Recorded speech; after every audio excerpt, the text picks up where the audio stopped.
TNA Wrestling crossed the line again with another action-filled episode of Impact Wrestling. The go-home show to the Rebellion pay-per-view tomorrow. That should be a cracker of an event. But before that, yes, like I said, there was an Impact Wrestling. The Machine Guns, could this be the final time that we see them? We're challenging for the tag team championships against the System, with the winners going against Speedball Mike Bailey and Trent Seven on Saturday.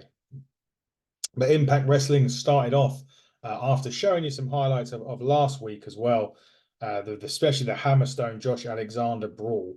It started with Hammerstone against Little Guido, formerly Nunzio, for the guys who remember, but ECW Little Guido. Do you know what? He was the perfect opponent for Hammerstone, just because really Hammerstone is really, he's tall, he's built, you know, and to have little Guido against him, I mean, Hammerstone looked more gigantic than normal against this, and he started the match off with a shove. There was, he was just throwing him around like anything. There was a point during the show, like Zach Clayton shoved Hammerstone and kicked him out. Hammerstone did put the headgear on and hit the torture rack that ended that match. You know, Hammerstone was never going to lose that, especially going on Josh Alexander, last man standing at Rebellion. It's going to be all shades of awesomeness. Just while we're on the subject of Rebellion, our review of Rebellion will be out on Monday. Monday, because we are doing a show on Sunday, so we're not going to be able to review it as early as we'd like to.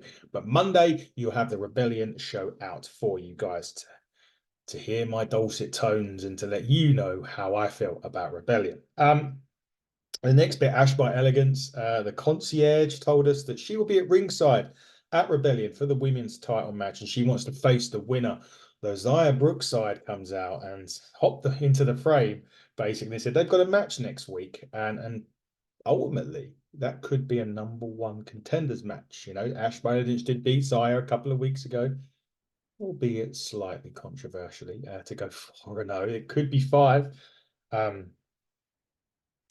Who knows? But we will wait and see from Rebellion. The women's title match will be on the line. Speaking of that match, Jordan Grace was at the airport. They did show the Jordan Grace beatdown last week. Now, Jordan Grace was at the airport and she informs us that Cardona won't be at Rebellion. Those of you that don't know, he tore his pec. He's had surgery yesterday. We do wish Matt Cardona well. He's been on the channel before. We had a great interview with him. Check it out in the playlists. And he won't be there, so it should be a fair fight. And at this point,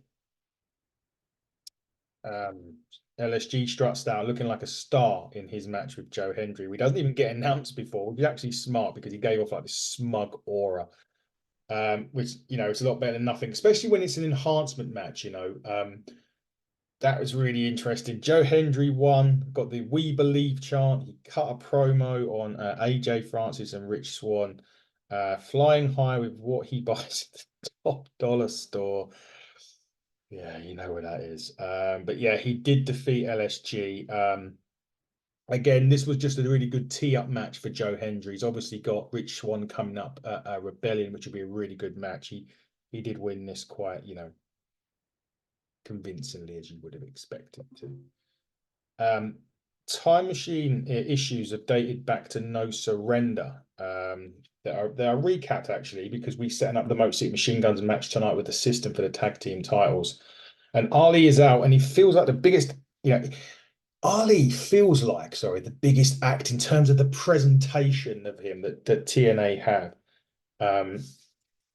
He really does, and I really like Ali. I really, really do. But anyway, Adina wants Rhino to be his partner, and Matt Rayward said he didn't know who this Rye guy was, but he's had no, but he hears no, clearly hears no on this chant. That was a brilliant, brilliant line. But yeah, Ali though, just to go back to Ali quickly, brilliant, brilliant, brilliant presentation. TNA have done really well with pushing Ali and what they've done and how they've giving him maybe a bit more freedom that he wasn't getting elsewhere. And this can sometimes, maybe not necessarily now with newer regimes elsewhere, but certainly the regime that was in when he was there. maybe he couldn't do everything that he wanted to do. So kudos to TNA for giving Ali that opportunity. So this would set up the match with the Grizzled Young veterans, Drake and Gibson and Ali, and they were going against Drake, bloody hell, he's a singer. Jake something, Cody Deaner and Rhino. The vets and Ali did win this match. It's a really good six-man though. I did really like this, and like Deaner is a valiant baby face. He will take a lot of punishment, and he's one of those ones where it's always about the hot tag. But he also just wanted to fight with them all. He was never going to back down from this, and it was really, really good. There was actually a point here where Rhino did hit the gore to Drake, and there was also a big knee by Deaner to Gibson. And Ali did land a high kick in the corner and a sunset bomb before the 450 pinned Cody Deaner. The good thing about this is that sometimes they do a lot of post-match beatings. It didn't happen here. But the other good thing is Jake something didn't get pinned. I think if they'd done it where Jake got pinned, it may have taken some of that, potential, some of that potential away of him beating Ali at the weekend. It's no bad thing about having the champion win, going or having the champion's team win, but it's good that they kept something really strong and they didn't kind of kill that momentum that would have happened had he had taken the fall. So Cody Deaner taking the fall was probably the best option. But really good. Really looking forward to Jake something and Ali. Without saying it, it's going to be something at the weekend, because Jake's got the quickness, he's got the speed, the power, and as he said on this show, he's not afraid to throw hands. Ali, he's got a great mental, attitude for it. He's great high flying. He's crafty. He can find a way to win. So that match is going to be really interesting. I'm looking forward to that. Maclin was next though, and he was talking about starting off the new era in a TNA win. It's a first win, no matter what mark he's on the show. It's always time for him to tag him and bag him. And then Eric Young met with his world-class maniac persona backstage. So we'll get a bit more into Maclin in a minute, but Eric Young now has a demon version of himself, and he will baptize Kazarian at Rebellion. Rosemary at this point came down after that and getting ready for her match with Jody Fret. But going back to Maclin, he's kind of like, I wouldn't say been forgotten about a little bit here, but if you Steve Maclin was a fantastic champion in TNA.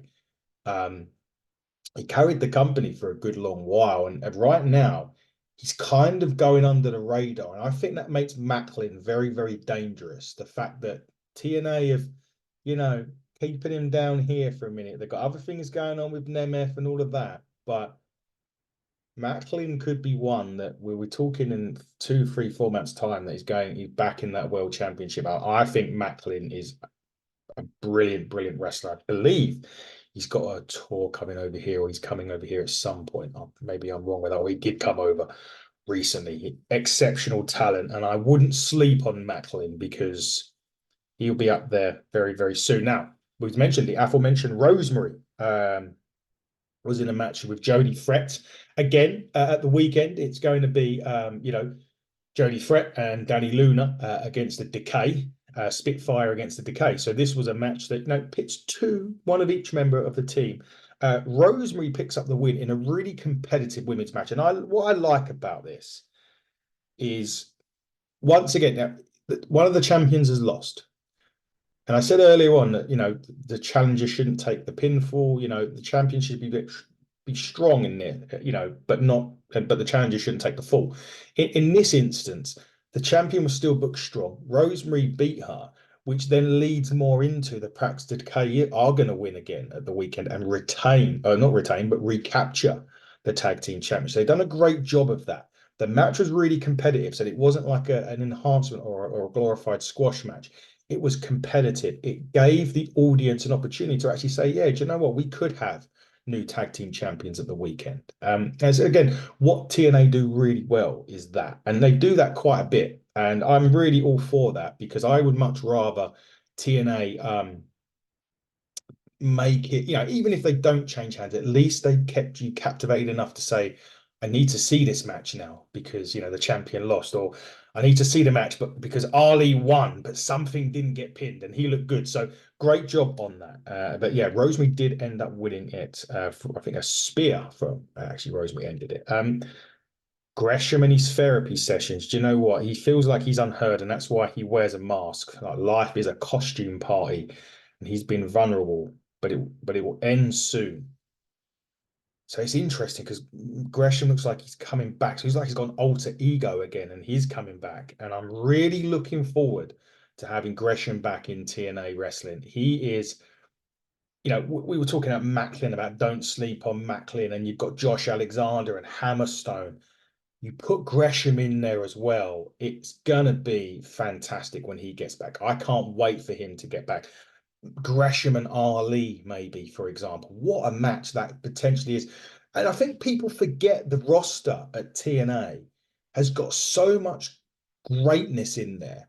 And perhaps losing the guns, that's going to be a bit quite a big blow. But if you look at that, they're in great, great hands when you can put a match on like Gresham and Hammerstone, Gresham and Macklin, Alexander and Hammerstone, like we're seeing at the weekend, things like that. And it just takes it away. That takes that sting out of potentially losing the guns. But speaking of the guns, they were going against the system for the tag team championships.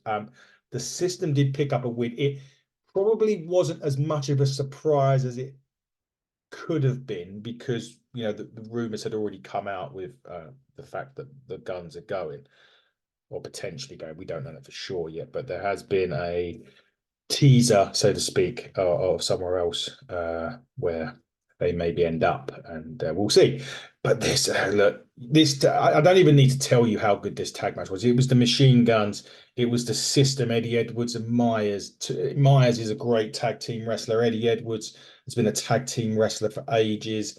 The Guns are brilliant. This had so much, you know, great, great action in there. There was a really good bit where there was a roster cut attempt by Myers and it was reversed into a crucifix. There was some really sort of, vintage Motor City Machine Guns, fast break offensive work in this as well. And I really liked it. And do you know what? They were like, they used like the old Dragon Gate style, if you remember Dragon Gate, and they have become legends in TNA. There's no doubt about it. Shelley did win the world title. Saban was the TNA, X Division champion, probably the greatest X Division champion they've ever had. But it seems as though their story ended in TNA with a roster cut and a Boston knee party that gave the system the victory. So they'll go and take on Speedball Mike Bailey and Trent Seven at the weekend. Speedball Mountain, of course, at the weekend. If that is the last time we have seen the Motor City Machine Guns in Impact Wrestling, thank you very much for everything that you've done for TNA, for being just the best tag team. So good at singles. You've elevated divisions. You've made that divisions that you've elevated. When I say elevated divisions, you made them actually, you've took them to a new level. And any TNA fan out there will definitely thank you for that and wish you all the best with whatever you do, if this is the end for you guys in TNA for now. And we look forward to seeing what's next. And we do hope one day, if it is goodbye, it's only goodbye for now, and that we see you down the road in TNA soon. There was a promo next for the other, Nick Nemeth come out, and he does a great, he runs into the crowd and all of this, and he's come back into the ring, and he cut a nice promo about, how special Vegas was for him because it's where he debuted in TNA. Moose did interrupt, and he insulted the fans and Nemeth and said, the fans are behind him, the management are behind him, and all of that, and that's why he wore a TNA shirt on his debut. But Moose promo was all about, Nemeth being the problem, not with the title win, but after.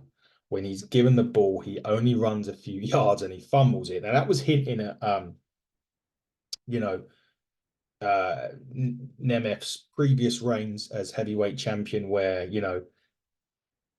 it didn't last very long.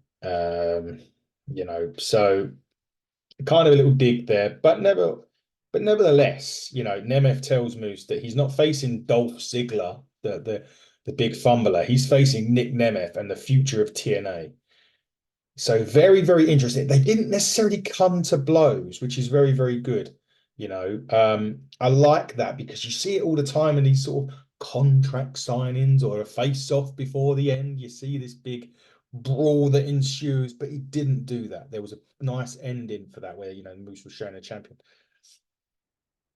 As much as I would love Nemeth to win this, I just think we're in too early of the reign of Moose for Nemeth to come and prize that title away. I could be wrong on this, but I just feel like, yeah, we're a bit too early in the reign of Moose for Nemeth to come and take it. But we'll see. We will see in 24 hours' time. Rebellion is live. I cannot wait to watch it. The review of Rebellion will be out on Monday, so keep a lock on these channels. Keep a lock at some of the special guests we've got coming up too. But this has been the TNA review show on the channel. I have been your host, Adam Cousins. Whatever you're doing at the weekend, tune in to watch TNA Rebellion. But do enjoy your weekend and come back here for our Rebellion review on Monday. Take care and goodbye.